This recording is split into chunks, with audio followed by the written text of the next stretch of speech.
आज हम बात करने वाले हैं हेल्स पैराडाइज सीजन 3 के एपिसोड 10 के बारे में। बेसिकली इस वीडियो में हम मांगा से चैप्टर 113, 14 एंड 15 को कवर करेंगे। तो चलिए अब हम बिना देरी के इसे शुरू करते हैं। गुइफा कहता है, मैं रायन के साथ जाना चाहता हूँ और उसे रोकना भी चाहता हूँ। तुम क्या कहती हो, मैं हमें क्या करना चाहिए? यूजुरिया कहती है, और समय बर्बाद मत करो, जल्दी बताओ मैं हमें क्या करना है। गुइफा कहती है, इंसान, जाते जाते मैं तुम्हें आई चिंग के रिजल्ट बताऊंगा। यूजुरिया कहती है, आई क्या? गुइफा कहता है, बुक ऑफ चेंजेस की भविष्यवाणी। हम टेंशन अपना अगला कदम आई चिंग से ही डिसाइड करते हैं। ज्यादातर पेपर जल गए पर उनमें से थोड़े बहुत बच गए। इसका मतलब इस आइलैंड से सिर्फ 2 यांग ताओ और 1 यिन ताओ बचेगा। यूजुरिया कहती है, इसका मतलब सिर्फ 2 आदमी और 1 औरत बचेगी। गुइफा बताता है, भविष्य बताने के लिए आई चिंग नाम के ऊपर होता है। जिनके नाम हमें नहीं पता वो इसमें इंक्लूड नहीं है और हो सकता है कि इसमें रायन भी हो, पर हाँ, आई चिंग कभी भी झूठ नहीं बोलता।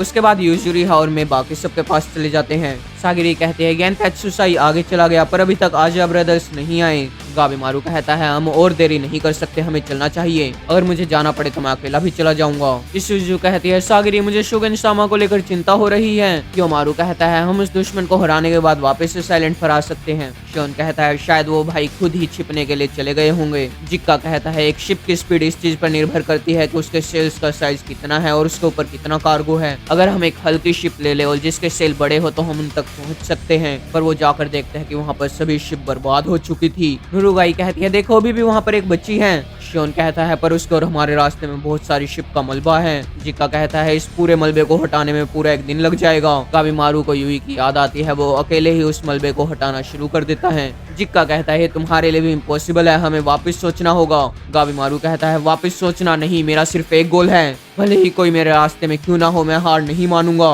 सागिरी भी उसकी मदद करना शुरू कर देती है। जब भी मैं अपने ताओ का इस्तेमाल करना शुरू करती है, यूजुरिया कहती है, इसकी कोशिश भी मत करना, तुम वापस पहले जैसी नहीं बन पाओगी। क्या तुम रायन और जोफुकू के साथ बात नहीं करना चाहती? मैं अपनी किशिकाई फॉर्म में आ चुकी थी। मैं उन सबको टेलीपैथी के जरिए बताती है, सब के सब शिप पर चले जाओ, मैं रास्ता बनाऊंगी। हमें एक फ्लैशबैक दिखाया जाता है जिसमें मैं, रायन और जोफुकू साथ में खड़े थे। मैं पूछती है, एम्परर को सिर्फ अमृत चाहिए तो हम यहाँ पर इतने लोगों को क्यों लाए हैं? जोफुकू कहता है, ताओ को समझने के लिए हमें इंसानों को समझना होगा, इसमें अपना दिमाग मत चलाओ। मैं बाद में रायन और जोफुकू बोचुजुत्सु करते हैं। रायन कहती है, हमें बोचुजुत्सु में शर्माना नहीं चाहिए, यहाँ तक कि ये छोटे भी कभी ना कभी इसे करेंगे, वो इसी के लिए पैदा हुए थे, तुम्हें ऐसा नहीं सोचना चाहिए। मैं उसके बाद रायन बदल जाती है और वो सबको टॉर्चर करना शुरू कर देती है। मैं उसे रोकने की कोशिश करती है पर वो मैं को भी टॉर्चर करती है। मैं सोचती है, मैं इन सबसे थक गई थी, मैं भाग गई, मैंने मुंह मोड़ लिया, मैंने खुद को बताया कि मेरे पास पावर नहीं है और मैं वापस नहीं लड़ सकती। उसे गुइफा की बात याद आती है कि तुम इतने टाइम के बाद वापस क्यों आई हो, क्योंकि एक और बार मैं भर चुकी थी मेरी खुद की कमजोरी से, बार बार भागने से। वो अपनी किशिकाई फॉर्म में उस मलबे को हटाना शुरू कर देती है। जिक्का कहता है, सबके सब उस शिप पर चलो, वो सबसे फास्ट है। पर जब ही गाबिमारू कहता है, मैं, क्या तुम एक नॉर्मल लाइफ नहीं जीना चाहती थी? किशिकाई फॉर्म में रहो और तुम मर जाओगी। जब ही मैं वापस बच्ची बन जाती है, सागिर उससे गले लगाती है, थैंक गॉड, मुझे वापस ऐसे मत डराना। उसके बाद मैं गाबिमारू को भी गले लगा लेती है। मैं कहती है, तुम दोनों का थैंक यू, मुझे ऐसे ही अपनी जिम्मेदारियां उठानी होगी। गाबिमारू, तुम्हें देखकर मेरे अंदर भी हिम्मत आई। और सागिरी, मेरे बालों को ठीक करने के लिए थैंक यू।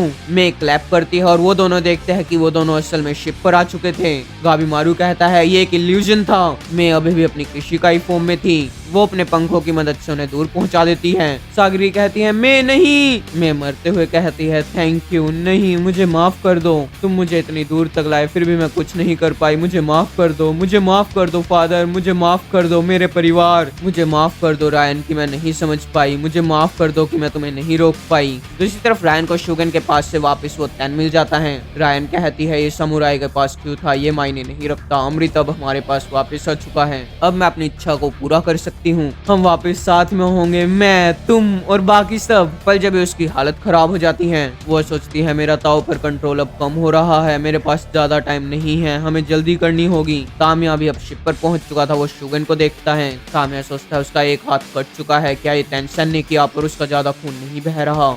शुगेन वापस उठने की कोशिश करता है। वो कहता है तामिया गेंतेत्सु साई, पर फूची नहीं है। अब मुझे समझ में आया। तामिया कहता है तुम उठ गई है, अच्छा है। एक लेटे हुए आदमी को काटना मुझे अच्छा नहीं लगता। वो शुगेन को धक्का देकर नीचे गिरा देता है। तामिया कहता है अब उठने का कोई भी फायदा नहीं है, अब तुम अपनी तलवार के साथ नहीं लड़ सकते। शुगेन कहता है सामुराई होने के नाते मैं उठूंगा। तामिया कहता है तुम सब सामुराई गधे हो, इसी रिस्पेक्ट के चलते तुम्हें फूची को मारना पड़ा, तुम्हारे खुद के दोस्त को। जो भी बड़े लोग कहेंगे वो तुम कर दोगे, इसके लिए तुम अपने दोस्त को भी मार सकते हो। तुम काफी पैथेटिक हो सामुराई, अब जलकर मर जाओ, मुझे फर्क नहीं पड़ता। शुगेन कहता है तुम्हारे जैसे विलन को सामुराई का क्या पता। वो अपनी कटाना को गर्म करके अपने घाव को जला देता है। उसे फूची की बात याद आती है कि एक घाव को जलाकर हम उसे डिसइंफेक्ट कर सकते हैं। शुगेन कहता है हम अपने क्लैन के नाम को बचाते हैं, पर तुम्हें क्या पता। वो अपने लेफ्ट हैंड से स्वॉर्ड से लड़ाई करने की प्रैक्टिस करता है। उसे फूची की बात याद आती है कि इंसानी शरीर एक औजार है, हम इसे वैसा ही कर सकते हैं जैसा हम चाहे। ये एक औजार है जो कि हड्डी और मांस से बना हुआ है।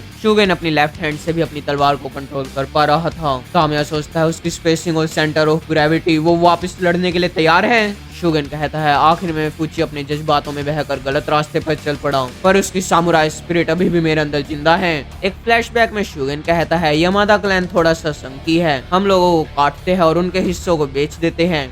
शहर में लोग हमारे ऊपर पत्थर भी फेंकते हैं। फूची कहता है यमाडा क्लैन मेरे लिए प्यारा है और हम समुराई को इससे बचाना होगा। शुगेन कहता है तुम्हारे जैसा विलन इस चीज को नहीं समझ पाएगा। हमारा मेन डोजो, साइड डोजो, हमारे यहाँ पर काम करने वाले सभी नौकर, हम सब के लिए हमारा क्लैन एक घर है जो कि हमें शांति और सुरक्षा देता है। हमारी ड्यूटी है उन सबको बचाना, पर तुम्हें इसका क्या पता। एक सामुराई इसी चीज के लिए जीता है और इसके लिए मैंने अपने जज्बात भी छोड़ दिए हैं। तामिया कहता है तुम कहते हो कि तुमने अपने जज्बात छोड़ दिए, फिर भी तुम इतना रोते हो। पर जब इस शुगेन को कुछ अजीब सा दिख रहा था, वो ताओ को देख सकता था। और ये एपिसोड यहीं पर खत्म हो जाता है।